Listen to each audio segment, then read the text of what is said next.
conversation, I might have a toast with you. I'm feeling good, I'm feeling great, I'm terrific. We ain't taking no losses, we winning. Undefeated, check the percentage.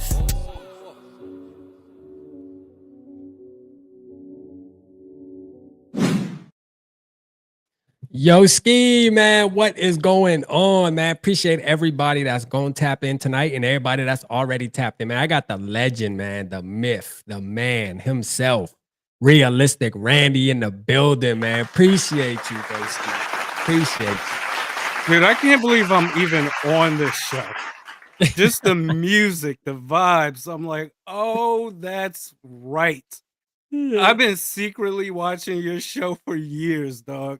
Like, Yeah, no man. bullshit. And I'm like, oh, man, these are some good vibes before going to bed, listening to the Vikings. Hell yeah, bro. Thanks for having me on. Appreciate Man, it. absolutely, man.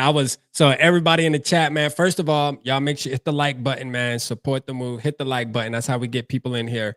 And, you know, I was telling Randy before we started the show, I was like, yo, this is, for me, this is a real moment. Now, I know we do our show on Purple Parlor, and me and Randy have had conversations before tonight, obviously, right? Because we do have another show together.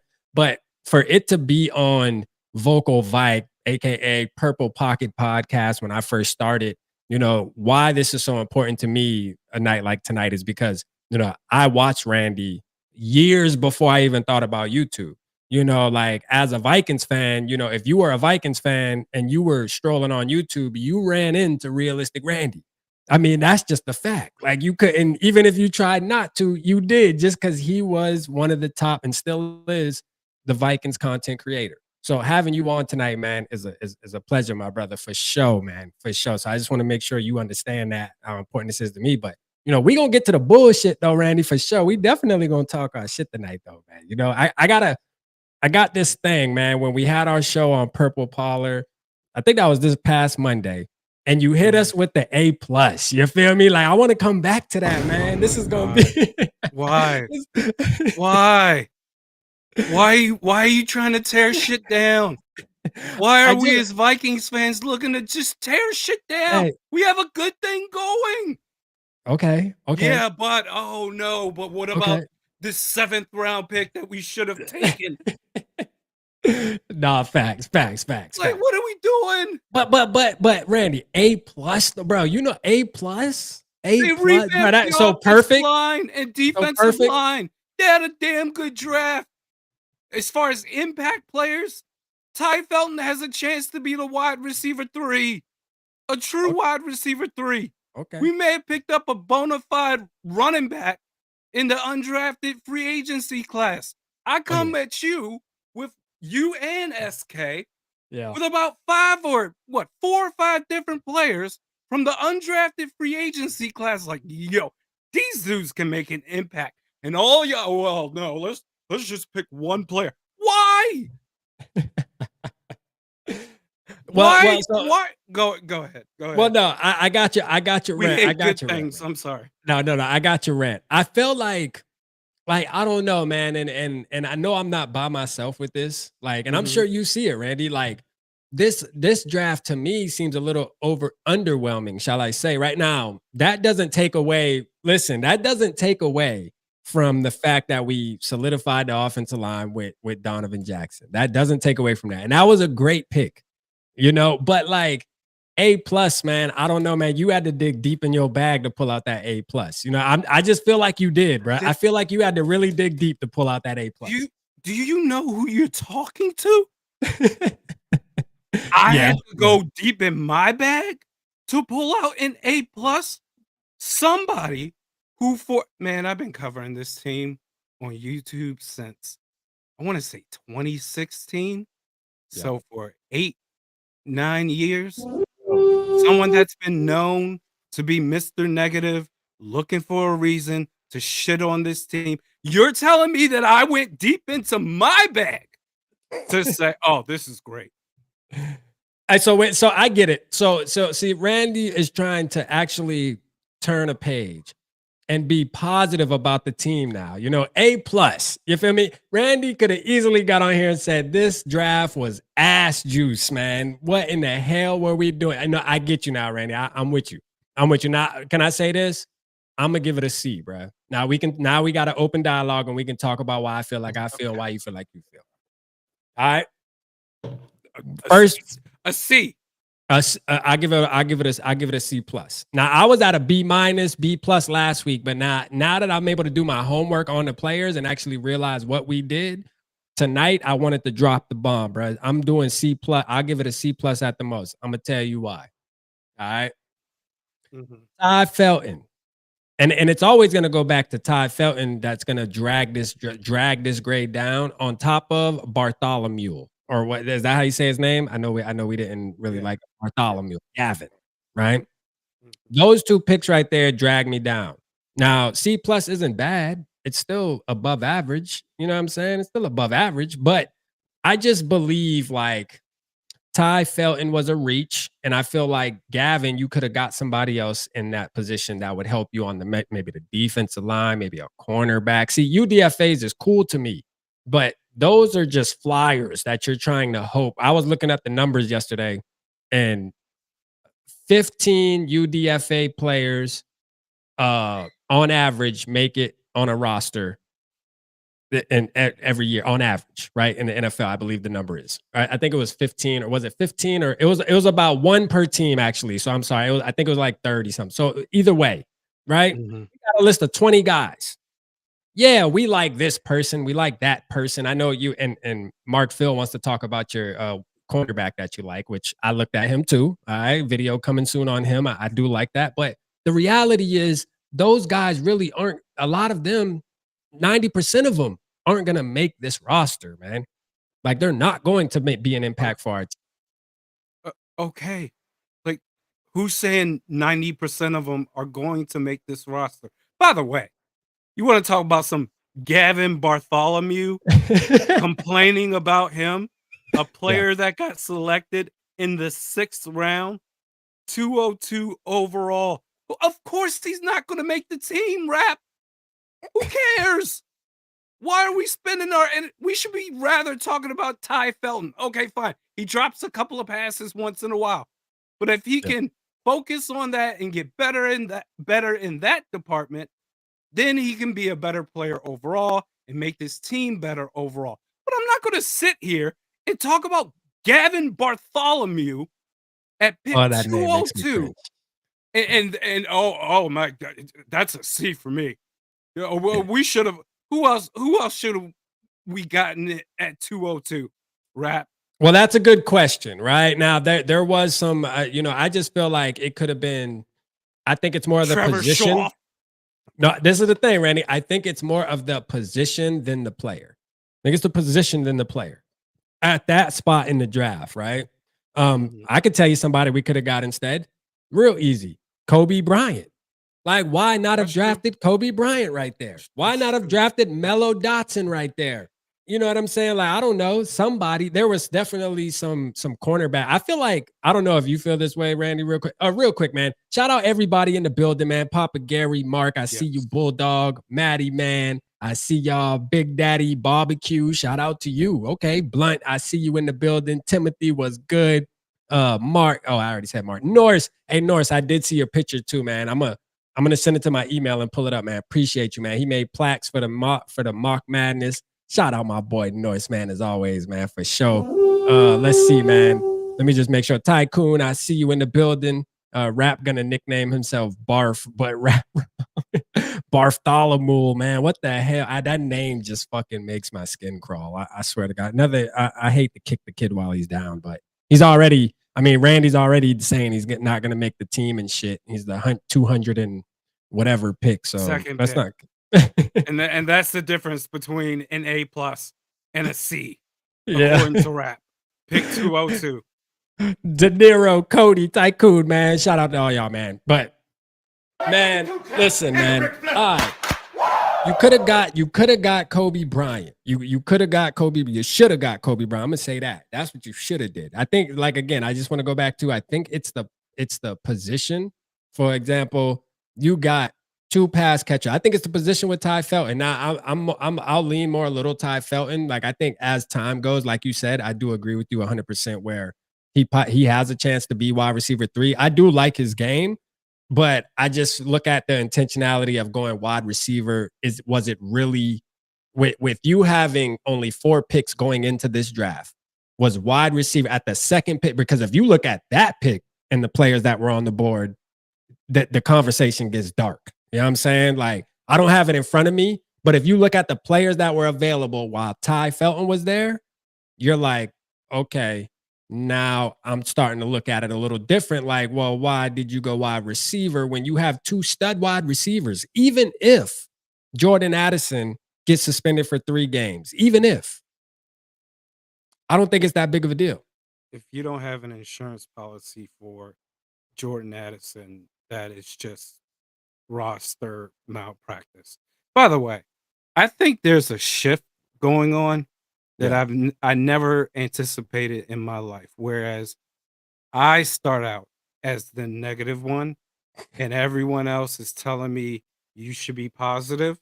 Yeah. And yet now, with no intention of trying to put on any sort of performance, whatever. Hey, this team could be pretty good. Hey, slow down there, champ. Actually, no A+. This is actually a C because of this 202nd pick in the draft. Yeah. I can't do this. I'm being negative, man. I'm sorry. I'm all of you. Yeah, well, look, man. You know, like I stated at the beginning of the show, Randy, man. You know, I came up, you know, and started YouTube and partially inspired. You know, I say this. I watched Purple Daily, which you are a part of that too, and I watched you, bruh. Like, why do you think I act the way I act, bro? Like, this is you, man. Like, you know what I'm saying? I'm not the same guy. Not the same guy. You know what? I watched you and I said, you know what? I like how that brother go on there and he tell the damn truth. All right. He don't put flowers on it. You know, he don't put flowers and butterflies with every single thing that happens with it. He actually likes what he likes and doesn't like what he like and doesn't like what he doesn't like. And he comes on and lets the fans know exactly how he feels. And you know, I like that, man. I took that formula from you, man. So tonight I'm just being vintage realistic, Randy. How about that? All right, fair enough. But I do like the positive vibes, though, man. You know, hey, look, I think on a serious note, and I named the show Expectations, right? Because I kind of wanted to get into, you know, I want us to have a dialogue about the real expectations of this team, realistic expectations, no pun intended, right? Like, because I know you jumped on, well, hold on, I'll let you answer. Were you always on the JJ train or did it take you a minute to jump on it? It took me a minute. In fact, the JJ train initially annoyed me because I watched them at Michigan and thought I bought into the narrative of he's on a Jim Harbaugh-led team. Harbaugh likes to run the football. He's a product of Jim Harbaugh. The success he's having with Michigan is because of Harbaugh. The volume just wasn't there that I wanted to see from a top 10 quarterback. But then the more that I started paying attention to the actual throws that he was making, those zip line throws where it's like every throw he makes. Now, sometimes those can be dangerous where it's like Brett Favre, where sometimes they can be a little bit too hot. But I'm like, if he works on that part of his game, where like, hey, those short passes, you can take a little bit of velocity off. Oh, this dude can be a beast. Yeah. And it took me a while to get there, but I'm completely there. In fact, I just finished wrapping up today Vikings Church episode 3, where Let's I go. talk about JJ McCarthy, where, hey, we're finally moving on, man. So we're going to do that probably Sunday. That's going to come out, but It's only right to come out Sunday, man. Sunday service. You know? Sunday service. Yep. Hey, well, I look forward to seeing that. Hell yeah. No, that's fire, Yeah. man. You know, I know a lot of people in the community Love your skits. You know, the Sean Mannion ones were definitely classics. You feel me? Those were the hats right behind you too, everybody. We could see the hat right there. You know, if you look right above Randy, man, it's right there. Everybody knows that hat right there. But those were classics, man, for sure. So I'm looking forward to that. So I mean, I go back and forth with some fans here and there about, you know, the Vikings going into this season with uh JJ McCarthy, who's quote unquote really a rookie, right? Like if you think about it. Now, I disagree with the rookie point only because I it seems like what we're hearing from Kwesi, what we're hearing from Kevin O'Connell, and actually what we're hearing from the horse's mouth, he didn't waste a day of this injury. And what I mean by that is he actually was intentional on studying, being in the meetings. Kevin O'Connell stated a ton of times, hey, JJ was in the building every day. After, you know, after the surgery and he was able to be in the building, he was in the building every single day. You know, so I don't look at it as a waste. I look at it like how I agree with KOC, man. It was just a red shirt year. My boy was just sitting there, you know, soaking up all the knowledge. Now, you know, the GOAT, Tom Brady himself said, hey, man, playing quarterback, 90% of it is mental, 10% of it is physical. So to me, I feel really good going into this season, hearing that from the GOAT, obviously, which the GOAT said that years ago, years and years ago in some interview. And, you know, I just think that this team is ready to take a step forward, even if we don't win 14 games. How many games you got us winning, Randy, right now, just off the top, without really being able to evaluate the schedule of hey, we play the Ravens middle of the season, whatever the case, all those type of factors, just off the dome. 11. 11. Okay. All Yeah. right, 11. It I doesn't like mean they're going to be a worse team than last year, record wise. Sure, but they're still going to be a damn good team, I think. yeah. No, I was there too. I was at I even went as low as my floor was 9. So Mhm. I was in between 9, 10, and 11. And I know it's cliche. Like a lot of fans, I gotta say, like, it's almost like when you ask somebody, like a woman or even a man, you ask them to rate themselves, they always give themselves a 7. So that's why a lot of like uh, you know, people that are professionals of grading image and stuff, they say you can't use 7 and rate yourself, right? You know, so I feel like 10 is that number when fans talk about their team. They're like, how many games y'all think y'all gonna win? 10. You know, we'll go 10 and 6, 10 and 7. You know what I'm saying? So That's fair. my floor was 9, right? So I say 9, but I was also saying, and tell me if you think I'm on to something here. 9 wins, we get into a wild card, but the Mhm. team is actually better. And in the playoffs, meaning it's better when it matters. And I think that's important. Like in the playoffs, in the game that we must win, we're able to at least get a playoff win to where we won 14 games, but we folded. And I feel like we're so used to that as Vikings fans, man. It's irritating, bro. Like to see that happen. If you see us winning 11 games, Randy, like, what is your vision of, are we a running team? Is JJ McCarthy going to come out the gate throwing the ball? Like what defense? Where do you see the team really, like the direction of the team? I think it's an all around keep you on your toes guessing type of team, especially on the offensive side of the ball, where I think you have 3 phases, 3 true phases now of a strong run game. Even if Aaron Jones gets hurt, you have goodness, Jordan Mason. Plus, if you bring on that undrafted free agent from Jack State, you have 3 legit running backs right there. Mm. And then obviously you have your short sets with Jefferson, Addison, and then your streak sets with Ty Felton and beyond. Defensively, this team is going to be a problem provided that everyone stays healthy. Because I'm here to tell you something right now, man. Brian Flores and this revamped defensive line, as long as everyone stays healthy, is going to be a problem. Dallas Turner is going to go off. I understand that AVG got his 2-year extension. I'm Yeah. not freaking out whatsoever. Patrick Jones the second, he ended up getting playing time. And the thing is, when they drafted Dallas Turner, AVG was thought to be a villain.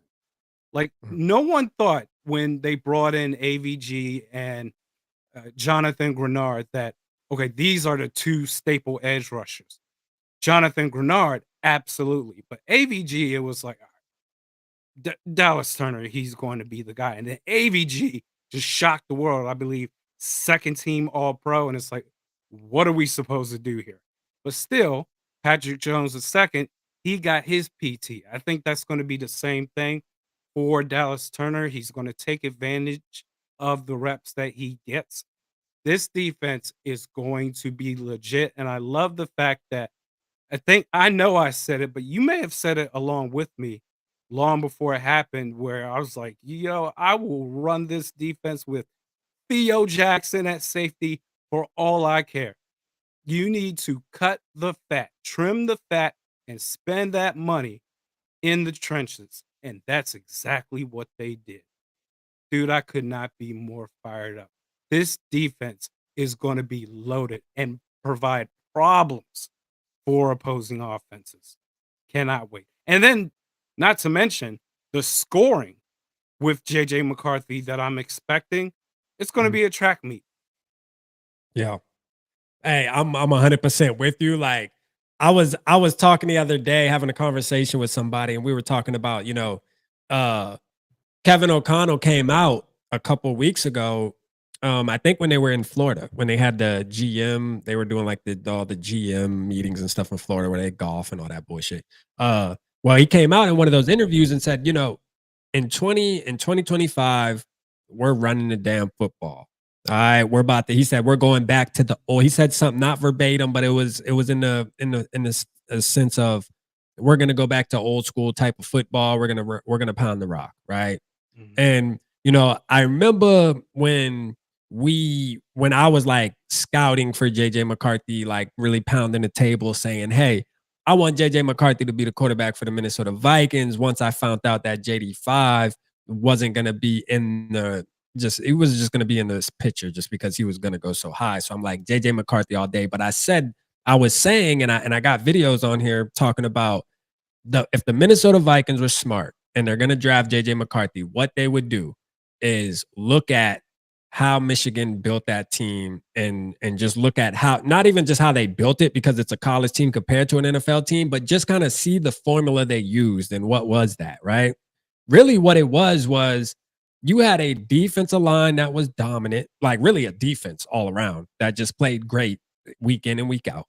And then you had two running backs and that were able to pretty much control the ground, control the game, control the clock. And JJ McCarthy was so efficient on third downs when they needed him and on big Mhm. time throws when they needed him. There wasn't a ton of, hey, bro, we need you to go out here and throw for 400 yards and 5 touchdowns every week for this team to have a chance to win.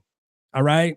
I don't think you want to go into any season unless you got Patrick Mahomes that's already proven to and put that on your quarterback's back. So that's why that's why I know I'm super excited about this year because our team and the way that everything has just been kind of molding together since we got JJ McCarthy, it just looks like they're looking at that formula like, yeah, we about to run the ball. Yep. JJ McCarthy gonna throw like 20, 25 times a game. And we'll be winning football games. And the JJ haters will say, yeah, we won, but JJ only had, the 175 yards and 2 touchdowns. And it's gonna be I feel like those are the arguments we're gonna be having this offseason for sure. I mean, this season for sure. The win's not gonna be good enough. It's not. You know what I mean? It's gonna be Kirk Cousins would have threw for 400 yards though. Yeah, but we would have lost, you idiot. Bro, don't engage with it. Like, Yeah, some people are going to look for stuff to complain about no matter what. So it's true. like anticipating the backlash is just going to be a waste of energy, a waste of time. Like, some people just want to be miserable. And if they want Kirk Cousins and they want to go back to those good old glory days, then let them. I ain't sitting here worried about no damn Kirk Cousins. He had 6 years, bro. There's a new sheriff in town. We got him. Let's go. KOC already named him. His He name is said, JJ McCarthy. Mike Sports Bond said, please, rap, don't bring up Kirk Cousins. Man, I had to get at least a little Kirk Cousins rage out of Randy. I mean, he didn't go crazy, but I had to at least get a little bit out of him, man. You know what I'm saying? Like, Because because I me and don't him always care. aligned with that. We always Yeah, aligned with the Kirk Cousins shit, for sure. yeah. I don't care anymore. Like I don't have that level of it. Imagine finding a way to be successful. Your Mm, team is doing something that you've been begging this team to do for 10 plus years. Guess what? They finally do it. They yeah, finally address the trenches. yeah, Everything we've been complaining about, they have addressed it. And you still find something to be mad about.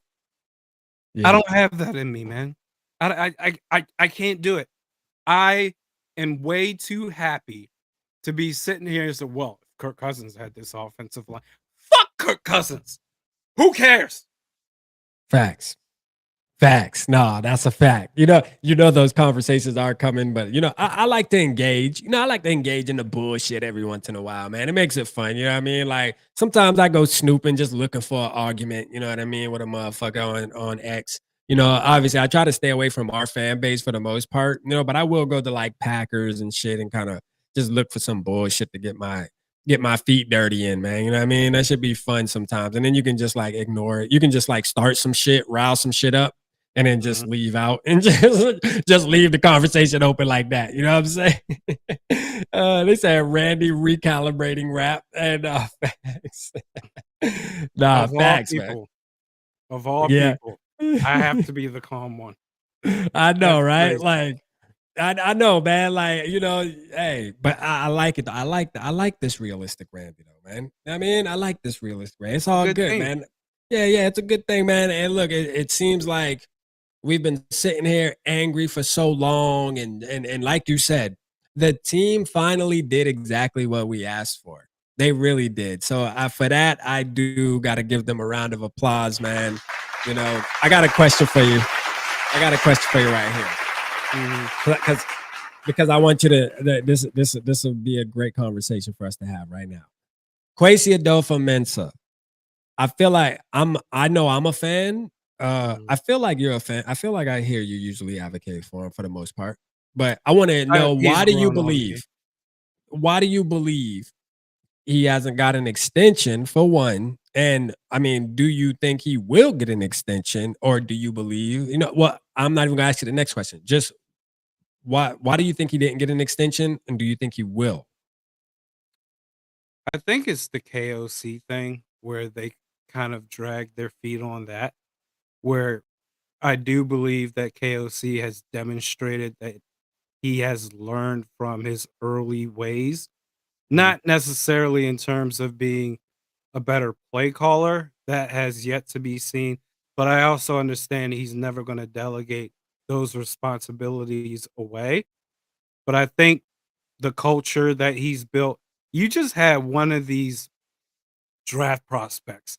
I forgot his name, but I think his last name started with a B. He's a running back.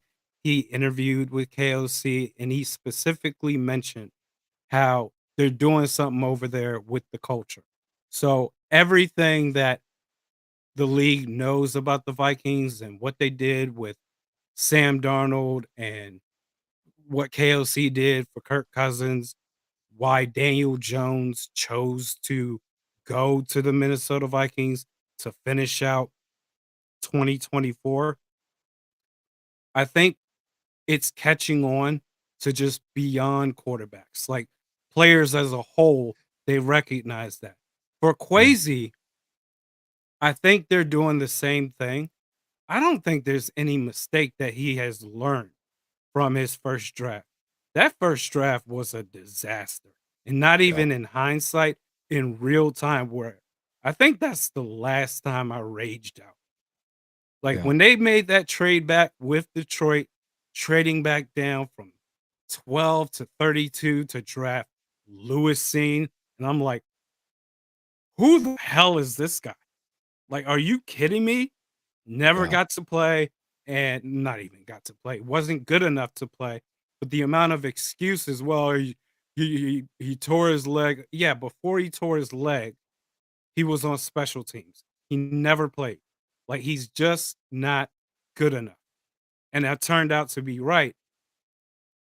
But you can't hold that against him. He's gotten better. Look what he did this offseason. Look what Yeah. he did last offseason in free agency. Look what he just did in what you're going to say is a C because of the six, C plus. six, C plus. a C plus because of the last pick in the draft, and I have it being an A plus. Like, look what he's done, man. You got it's not enough if you give an individual just one opportunity to show what they're about, and that's it, you're not going to find anybody. You're never going to be successful. You got to give people the opportunity to grow. And Kwesi has crushed it. From that first draft to right now, he has destroyed shit. And I think it's only a matter of time before they give him his extension. He more than deserves it now. I 100% agree. So great take on that, because I really wanted to get your stance fully on Kwesi. I'm on board with you. I'm a Kwesi guy. But I'll say this though, I do believe that this year's draft is going to have some kind of factor in that. For example, let's say Donovan Jackson, which I truly believe Donovan Jackson is going to for sure be ready to start week 1. I think he's obviously going to be that guy going in there. But let's just say he turns into, I don't know, name a left guard that we just fucking have nightmares about that we brought in before. Blake Brandel. Blake Brandel, Ezra Cleveland. This can go on, right? Yeah, right. Let's just say he turns into that and we see that mid-season. Like, do you think that puts pressure on Kwesi? Maybe not. Like, this is my thing. Are we going to hold it? Because I feel like you can't be great at everything, but I feel like as a GM, you almost have to at least be a little above average at drafting, though. Like, you can't just keep bombing fucking draft, regardless of what you do, like in free agency and stuff. And again, I just want to make this clear. I'm a Kwesi guy. I love Kwesi. But I don't think, I think there's only but so much if you keep bombing drafts that to where they'll have to make a decision like, yo, dog, like you keep all your first round picks just be like fucking off. Even with that, Addison's good, right? But we have character issues. You tell us how you're so in, interviews, intense interviews, trying to learn these players, what kind of character they're bringing. Well, I guess you could say you failed in that category when it came to Addison. Not to say Addison's a bad guy or anything like that. He made a mistake. I mean, he's young, right? I forgive them. As a fan, I get upset because I just want to make sure you're there on Sunday. Like you getting suspended for 3 games upsets me only because I'm a fan and I'm trying to win so that I can talk shit. Right? I want my team to win so I can talk shit. So that's what. But like from a GM's point of view or an owner looking at the GM, it's like, you got to get these first round picks right. So, your first draft, bust, like you mentioned, Lewis Seen. It's a wrap. Addison, he can play, but he has character issues that are now causing him to possibly not be available for the team. Right. And now you got Donovan Jackson, which obviously the jury's still out. But if that does tend to not pan out how we believe it is, I think there may be a conversation, man. I'm just saying, man, as much as I love Kwesi, I think there has to be, only because drafting is such a critical part of, like, free agency is cool. You can do good in it, and that's great. A+ there. But you still have to be able to draft to some capacity. And I'm just not seeing enough. You think about it. This is our 3rd draft. How many players have we had on the team that Kwesi has drafted? And how many can we really say are making an actual impact, on this football team? We have a lot of veterans that are making impacts. Well, the 2022 draft class was a disaster. no doubt. Yep. All right. Jordan Addison, I'm looking more at him than I am at Kwesi. Like, Yeah. stop being dumb behind the wheel of a vehicle, and we're Yeah. not even having these conversations.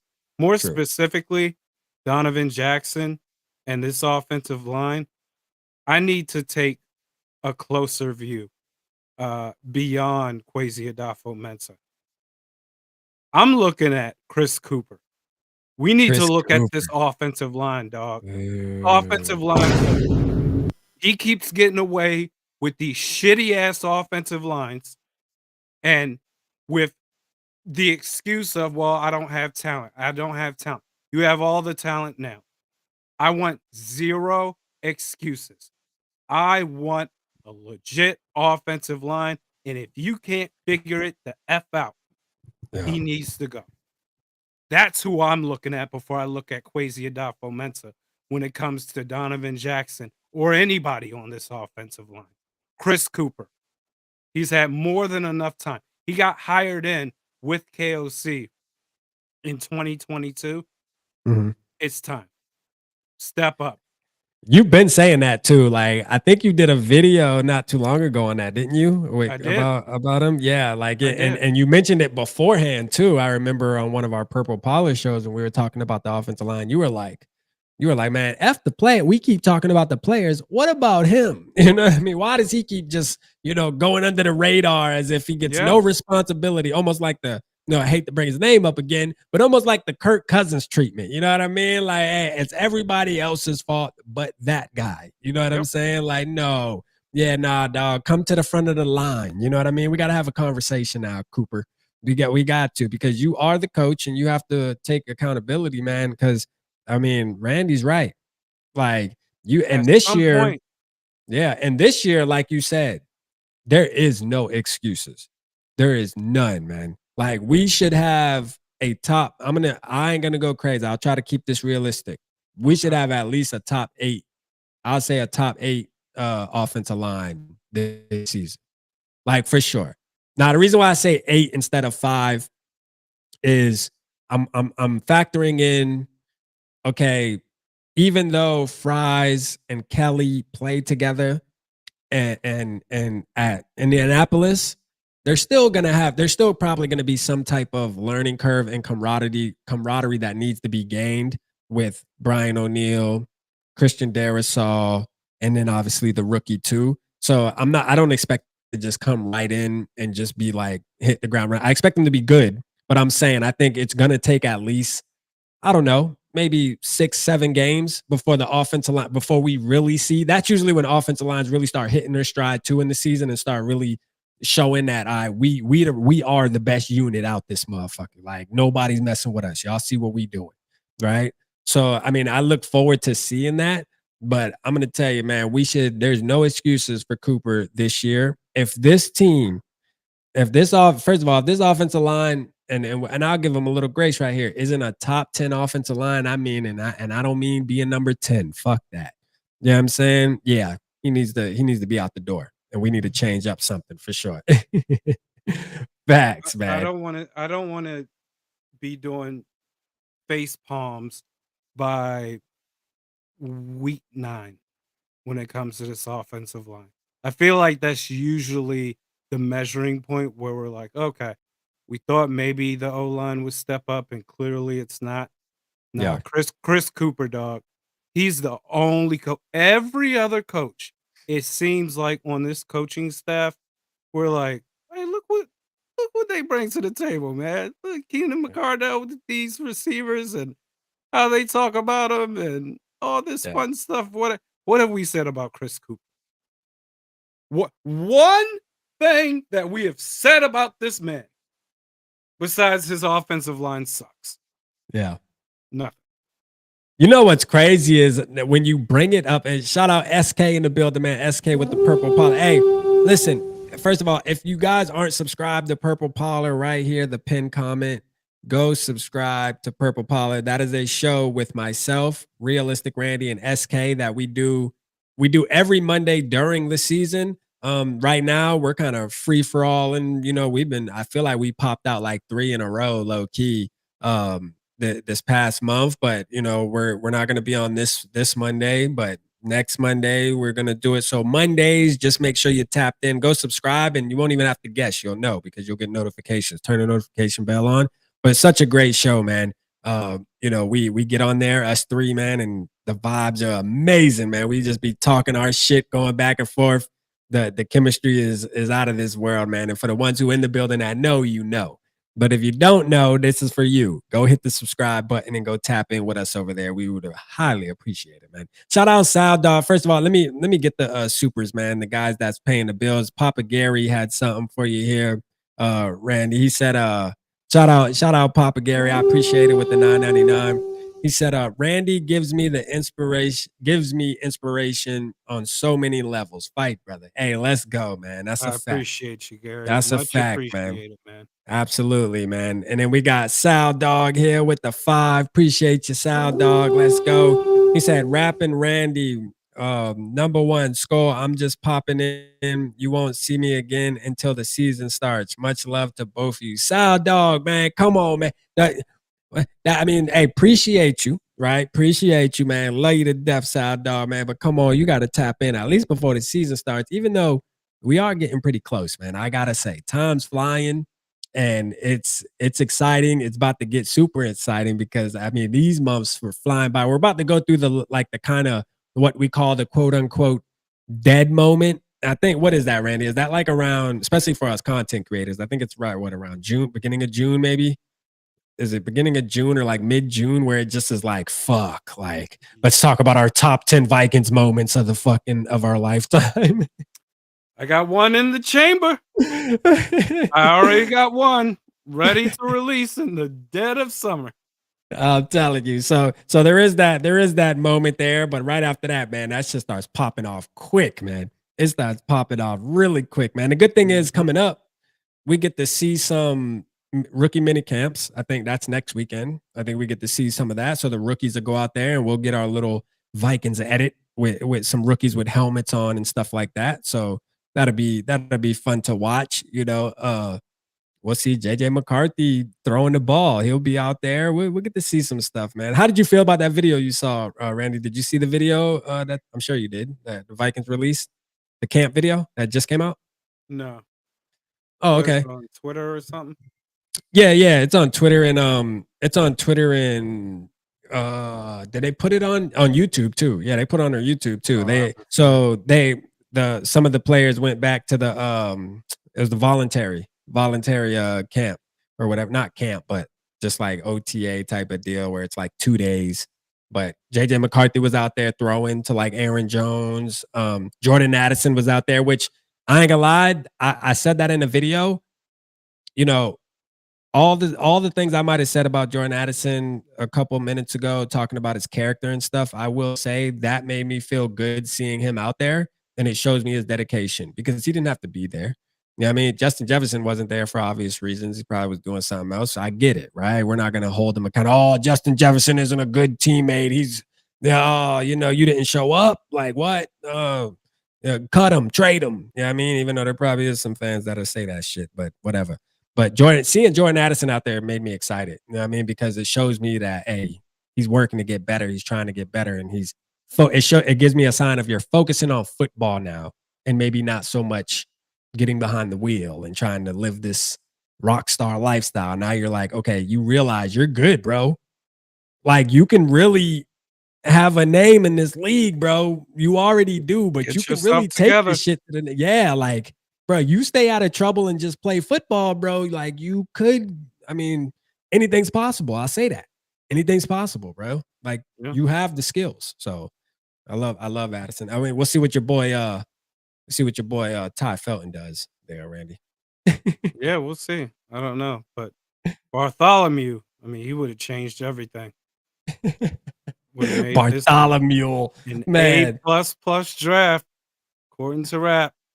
So I want to talk about. I want you to spill because we're going on 45 minutes. We're gonna run for about 15 more minutes. By the time we get through these 2 spills right here, we'll have to get up out of here. But I want to talk to you about your UDFA really quick. Mark, he damn, you know, he pretty much said, man, I love this dude. Vaughn is his name. the cornerback you like from Utah. What's his name? Vaughn. Now, this is my thing. I want to know because you talked about him as far as like him being your UDFA. Somebody said he's like a little mini Sauce Gardner type of guy. Oh, the guy on the outside. Yes. Yes, yeah, cornerback. I'm sure his name's Vaughn. I think it's Vaughn.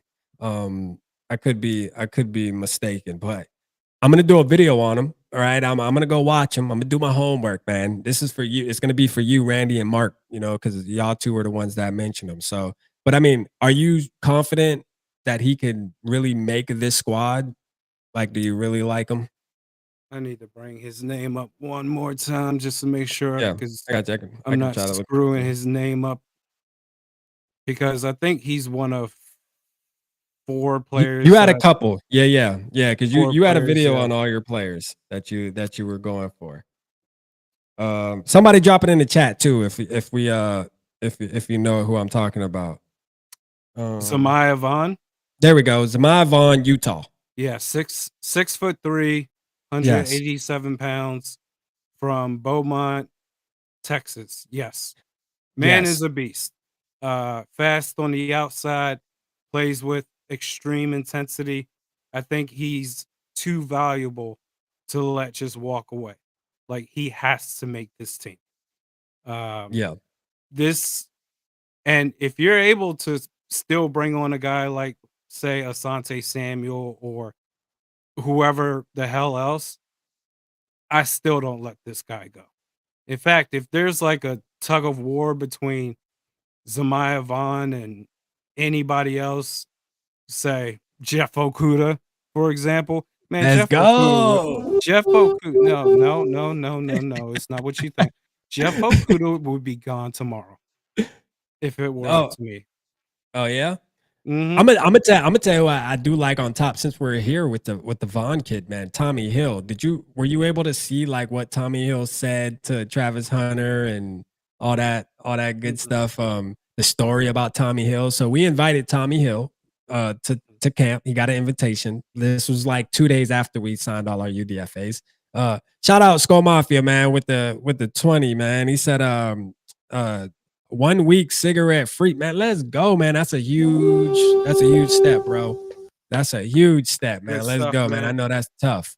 Yeah, that's a tough road, man. I tried to go down that road too, man. I still mess with the vapes, but I will say I'm nicotine free though. Now it's just a habit for me to just have one, like just for the fruity taste and shit, like honestly. So, but hey, good shit. SKOL, bro, man. Keep it up, bro. You can do it. After you get through about 2 weeks, you good. You won't even give a damn.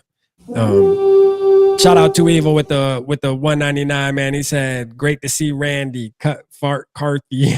Yeah, right. Cut fart Carthy. But anyway, Randy, I wanted to tell you, Tommy Hill. So he played in Nebraska, and he went up against him and Travis Hunter kind of matched up, and he locked them down. You know what I'm saying? Like locked them down. I mean, like to the point where they asked Travis Hunter. And actually, you know what? Let me play this because I'm glad. You have audio. Yeah, I got the audio. Let's go. Hold on. I'm gonna play it for you right now. Let me find it here. I think I know I screen record. Okay, here we go. Let me plug my thing in here so we can hear it. So this was Tommy Hill's part first. Okay. Told him it ain't nothing gonna be easy for you. And he was like, oh, you trash, Nebraska trash. I was like, okay, I'm gonna show you. And I got in his head in the first and second quarter. So third quarter, he wasn't talking to me at all. So they were showing it. So that's Tommy Hill. That's the corner that we brought. All right. And he was talking about Travis Hunter, because Travis Hunter was talking shit. Oh, you guys trash, this, that, and the third. And you heard what he said. He's like, yeah, first quarter, he was talking trash, boom, boom, boom. And I told him, all right, it ain't gonna be easy for you. He said, but shit, by the third quarter, he didn't say nothing to me at all. You know what I'm saying? He said, hey, and I love that name too, Norris, for sure. That name just sounds, and the way he spells it, Tommi. Yeah, I mean, dog, he looks like I said this in the video, it looks like they picked him up from the block, man. This dude looked like a project baby, man. Like, hey, I'm telling you, they said, hey, I don't care if your GPA 2.3, man. Bring your ass on. You gonna play football. Fuck everything else. You know what I mean? And that's what you need. I called him the Draymond Green of the NFL. That's what he's gonna be. He's gonna be the guy that does all the grimy work for us, that you just put on the best receiver if need be, if you want him. Like, you like, hey, you know what? Hey, we need you to lock him down today. I got you, coach. Don't worry about it. You know what I mean? If it come down to it, I'll fight him too. You know what I'm saying? Like, I like players like that. 1 or 2. You don't need you can't have a whole roster of those guys, but 1 or 2, sign me up. But then here's Travis Hunter after that, where they asked him, this was probably, I think this was 3 weeks after they actually played, but this Travis Hunter. Who was the toughest corner that you faced as a receiver and the toughest receiver you faced as a corner? Toughest corner, probably from either Nebraska or Oklahoma State, and the toughest receiver is definitely T-Mac. So they asked him, who is the toughest corner you faced? He said, probably Nebraska. You know what I mean? Like, he knew, like, he remembered. He remembered. You know what I mean? Like, hey, so I look forward to Tommy Hill. Tommy Hill and Vaughn, those are 2 guys that we definitely going to keep our eye on. Your guys, Vaughn. I love Tommy Hill. You should go watch Tommy Hill tonight while you're laying down, calling it a night, Randy. And, I'll be excited to hear what you think about him. Because I think, if I gotta guess, I think you're like the type of player he is, just knowing you. I think once you actually go look into him, you're gonna be like, you know what? I like this little motherfucker. And it's different because they didn't invite him right away. They invited him, 2 days after they already signed all the other UDFAs. And people actually had him as like a 3rd, 4th round pick at the beginning as the draft process was starting. They had him as getting drafted. That's why I say I feel like DBs got like disrespected in this year's draft, bro. Like, highly. Like, even like the Trey Amoses and all them dropping as far as they did. I just feel like a lot of the DBs that were supposedly supposed to be 1st round, early 2nd, they got disrespected, man. I don't know. They may have, but I tell you what, if the complaint was, man, we need corners, you sure as hell got them in undrafted free agency. On top of what you're going into next year with Mekhi Blackman, you got Isaiah Rodgers. Maybe you pick up Asante Samuel Jr. We'll see about that. Yeah. You got some corners that you can work with going into next year.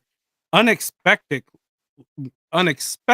dare I say, that all of a sudden you got a stacked team all around that you weren't expecting. Yeah. Okay. That's Hey, a good problem to have. last year they had us winning 4 games, bro, Yeah. with Sam Darnold.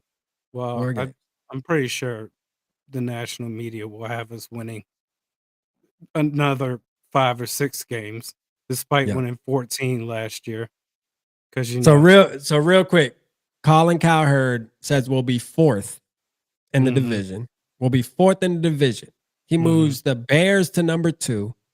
He has the Lions number 1, right? Bears number 2, Packers 3, and the Vikings 4. He says we're gonna take a step back, and he's thinking about like just the 14 games. Yeah, Okay. and he's thinking about the 14 games. I think they're like, people are thinking, 14 wins. So what the fuck do you expect? What? So we gotta win for us to take a step forward. Where we gotta go? 17 and fucking no, I don't know. You know what I mean? But like, yeah, it's like. And me and you talked about this at the beginning of the show. Even if you win 9 games, 10 games, 11 games, you still can sit here and sit back and evaluate the season and say, this year's team was better than the 14-win team. Like, that can be true.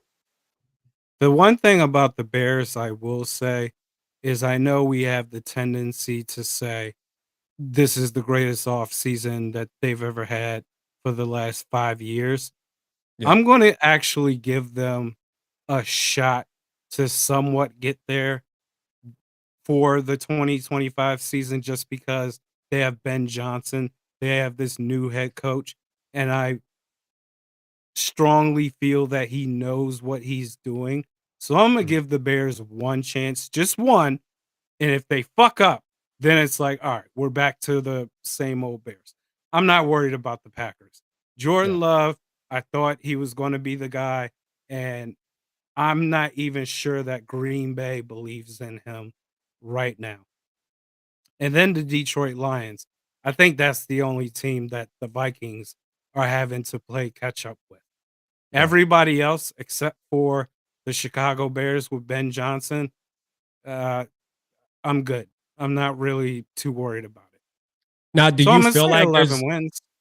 yeah? Now, do you feel like with the Lions, not the Bear, but the Lions? Do you feel see? Because I'm on a different side of the fence with that. See, I believe like what happened to the Lions, they're gonna take a step back. I truly believe the Lions will take a step back. I mean, when you lose, I don't care. When you lose your offensive coordinator like that, you know what I'm saying? Yeah. It's going to you're not just replacing that. I don't care if you had somebody that was in the building that was his fucking protege. It doesn't matter. It's just not the same. People see it different. All right. Ben Johnson sees things that the protege might not see. I don't even know who they brought in for their offensive coordinator to be honest with you, but I know I think they brought in Matt Patricia as their defensive coordinator, I believe, right? Because your boy went to the Jets. So think about this. They lost their defensive coordinator and they lost their offensive coordinator. Let me look Like, this up. I need to and know now. I think they brought in Matt Patricia. I That's not- literally believe that Campbell went and got Matt Patricia as their defensive coordinator.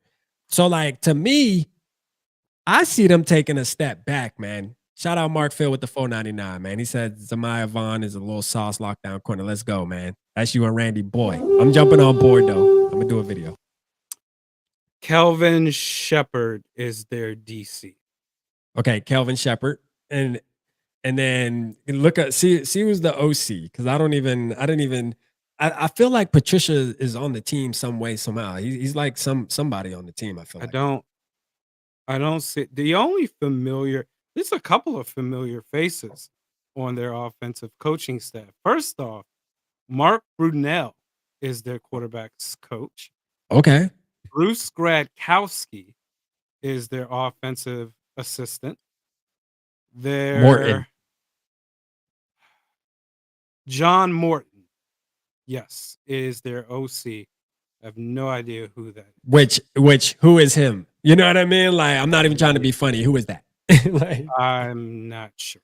maybe he's a beast and we just don't know about him. Maybe us not knowing, but yeah.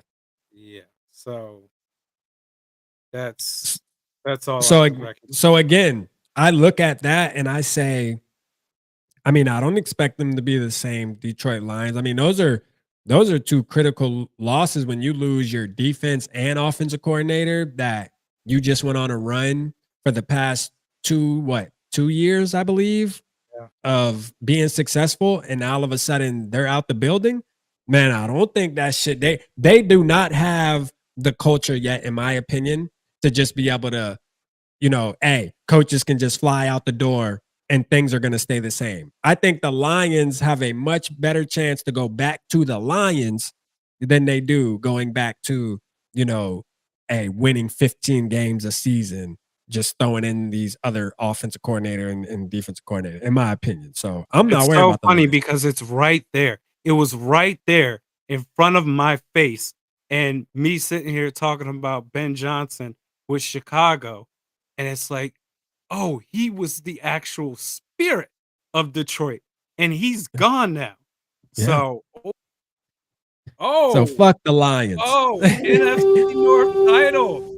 Vikings? FTL in the chat. FTL, man. You know we shit. coming back, man. FTL, man. Let's go, man. Shout out funny boy Rod, man. He said Lions are about to go right back to their old self without Ben Johnson. He saved golf. Hey. Absolutely. Absolutely. I can't believe it just went over my head this whole time until right now. Well, yeah. So hey, crazy. there you go, man. Man, we had a great show, man. We right at an hour, man. And I don't want to hold Randy too long, man. I appreciate you tapping in, first of all, man. Again, I just want to thank you for doing this tonight with me. Hey, hopefully we'll be able to do this again soon. Maybe when the season starts, man.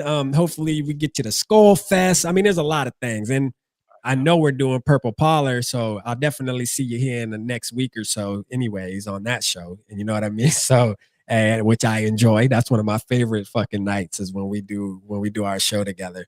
But tonight was special, like I said, man. If you missed the beginning of the show, make sure you go back, rewatch, man. Go rewatch it. You know, you'll hear all the respect that I gave Randy at the beginning of the show, man. And it was strict. It was really from a place, man, dear to my heart, man. You know what I'm saying? Again, man, I really, really respect you, man, in the game. So you got all your fans in here. They rocking with you, man. And Gary said, please don't end the show. Well, Gary, I gotta say, I'm doing a show. I got a show at 9:30. It's not live. I thought it was live. And when I talked to her, and I was gonna drive all y'all over there to, you know, continue the party. But then she does pre-recorded, but it's called Really Flawed. I shared it on a live the other day. But we're doing a pre-recorded show. She's super intelligent when it comes to sports. I got to be on my A game, you know, so I got to go do my homework. I don't want to look foolish, you know what I mean? Not saying that just because it's a woman, but I'm just saying, woman or man, the way she explains the game and talks about the game, I could tell you right now, she does homework every single day. You could tell. And when the show comes out, y'all will know. I think she'll release it tomorrow. So I'll post it on the community tab for sure. But y'all make sure y'all go comment under that, man. Randy, you want to lead the people with anything before we get up out of here, man? No, big thanks to everybody. This was a ton of fun. I mean, 2/3 of Purple Parlor made it work. So much fun. Got it in. I don't like this shift of you guys complaining. You as in rap and SK. C+. C+. But Vikings, we in here. Church, episode 3, Sunday, man. I know all of y'all are already subscribed to Randy, but if you're not, you know, if you've been under a rock for the entirety of your life, this is Realistic Randy. He has a YouTube channel at Realistic Randy. Make sure you go over there, hit the subscribe button, hit the like button on all his videos, man. And I'm gonna tell you right now, you will not be disappointed, man. One of the best in the game, if not the man, the GOAT. You hear me? So shout out to you, Randy, man. Hey, we appreciate everybody in the chat, man. We love y'all. I'm gonna leave y'all with a 2 claps and a Ricky.